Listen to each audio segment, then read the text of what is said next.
Hello दोस्तों, आज मेरे हाथ में इब्ने बतूती बुक है जिसके लेखक बहुत फेमस राइटर दिव्य प्रकाश दुबे जी हैं। इन्होंने इतना बेहतरीन तरीके से एक प्रेम कहानी, वर्तमान की प्रेम कहानी को भूतकाल के प्रेम कहानी से कैसे कनेक्ट किया, ये अभी आप देखेंगे।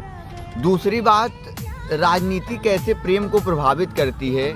ये लगता है कि देश में जो राजनीति के परिदृश्य होते हैं, रिश्तों को भी कैसे दरार लाते हैं, कैसे जोड़ते हैं, इस स्टोरी में आपको पता चलेगा। तो इन्होंने पहले इस शब्द का अर्थ बताने की कोशिश किया है। इन्होंने लिखा है कि माँ जो कभी एक 20 वर्ष की लड़की थी, उस लड़की के नाम। इब्ने बतूती का इन्होंने अर्थ बताया है, एक ऐसा शब्द जिसका कोई मतलब नहीं होता, इसलिए इसको आप अपनी मर्जी और ज़रूरत के हिसाब से कोई मतलब दे सकते हैं। और इन्होंने लिखा है, कुछ सुंदर शब्द कभी शब्दकोश में जगह नहीं बना पाते, कुछ सुंदर लोग किसी कहानी का हिस्सा नहीं हो पाते, कुछ बातें किसी जगह दर्ज नहीं हो पाती, कुछ रास्ते मंजिल नहीं हो पाते। अतः उन्हीं अधूरी चीज़ों, चिट्ठियों, बातों, मुलाकातों, भावनाओं, विचारों, लोगों के नाम एक नया शब्द गढ़ना पड़ा।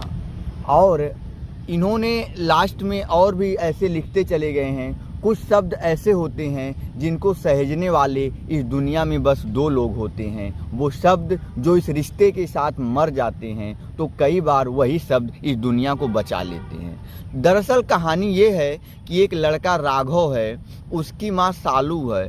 सालू के जो पति यानी राघव के पिताजी 4 साल जब ये था तभी ख़त्म हो गए।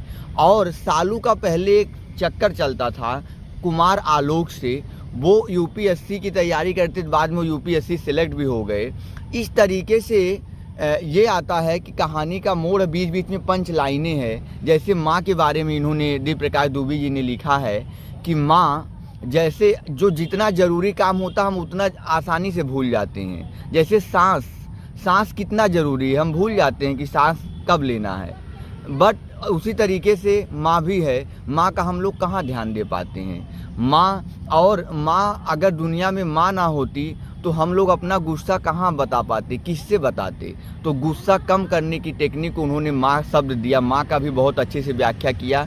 और वर्तमान प्रेमिका जो राघव की है, उसमें उसके माँ के जो पूर्व प्रेमी के माध्यम से निशा का वर्णन है।